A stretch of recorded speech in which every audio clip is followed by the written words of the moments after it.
Sup, it's Sora, welcome back to my channel, and today we are going to be talking about the worst elements in Genshin Impact. If you enjoy content like this, like to let me know, subscribe so you won't miss out on future videos like this one, and comment down below anything that you would like. Without further ado, let's jump right in. So without a shadow of a doubt, the worst reaction in Genshin Impact is Crystallize.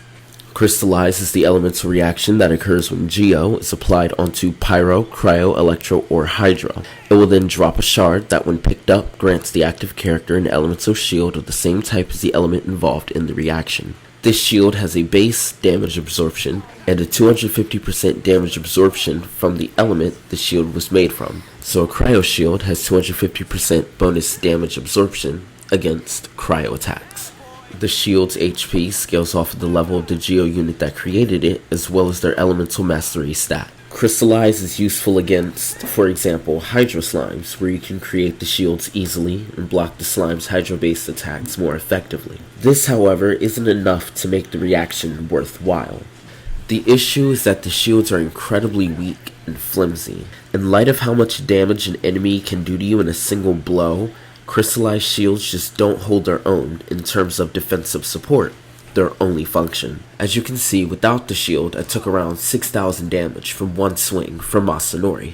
And then with the Crystallized shield, I took 4k damage. But as you can see, he still destroyed it in one blow and still dealt 4,000 damage beyond that. This raises two major issues that hold back the Crystallized reaction even more than its inherent flimsiness: non-elemental enemies, and the existence of units that provide their own shields. Take an enemy like Masanori. At least during his first phase, he doesn't have a natural elemental aura for Geo to react with. This is the case for numerous other enemies in-game, but for the sake of the video, we'll stick with Masanori. This means that to get a Crystallized shield, you have to bring both a Geo unit to create it, but another Pyro, Cryo, Electro, or Hydro unit to proc the shield in the first place. And of course, to create a reaction, you need at least two elements to interact with each other. But the issue here is that all four of the aforementioned elements already have their own reactions that have more utility and damage potential than Crystallize, since Crystallize doesn't even do any damage. So instead of bringing a Geo unit on your team to create Crystallized shields that are flimsy and won't even provide the 250% bonus damage absorption, since the enemies in question don't use elemental attacks, you could just bring another unit that better synergizes with the team you're running for more damage or even utility. And for enemies that do have a natural elemental aura, these shields won't be strong enough to warrant the use of this reaction over more damaging options you could bring to the table.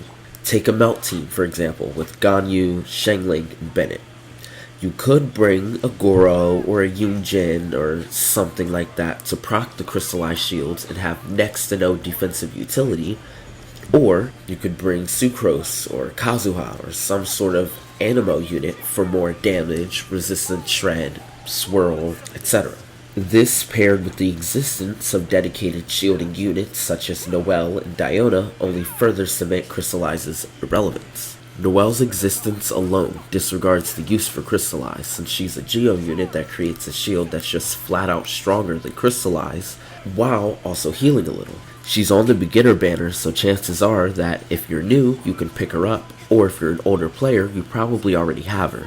Diona gives a stronger shield and healing off of her burst while being Cryo, which makes her much more useful in light of the reaction-based meta, while crossing defensive utility off your list of needs for a team. And there are other shielders such as Toma and Xinyan, but I won't go into all of them. Crystallize provides scraps of utility while lowering your team's damage potential, while there are other units in-game that can just alleviate the need to rely on Crystallize for shielding.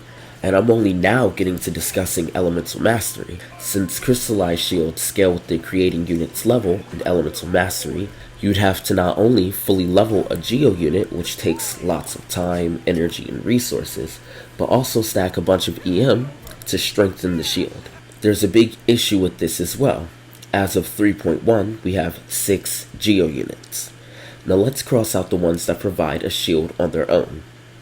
Now let's cross out Yunjin, who doesn't create a literal shield, but does block incoming damage with a shield-like ability on her skill that can take more damage than a Crystallized shield can.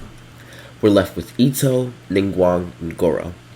Ito is a hypercarry that scales with defense and attack, so stacking EM on him instead of the aforementioned stats along with crit rate and crit damage will hurt his damage output. Same thing goes for Ningguang, who scales with attack, and even creates a jade screen that blocks projectiles, which acts as a sort of shield on its own. Stacking EM on her would hurt her damage, and that's all she's designed to do. And then there's Goro, who's a Geo support that buffs Geo damage. With his burst, he can even pull surrounding crystallized shards to you to keep you shielded.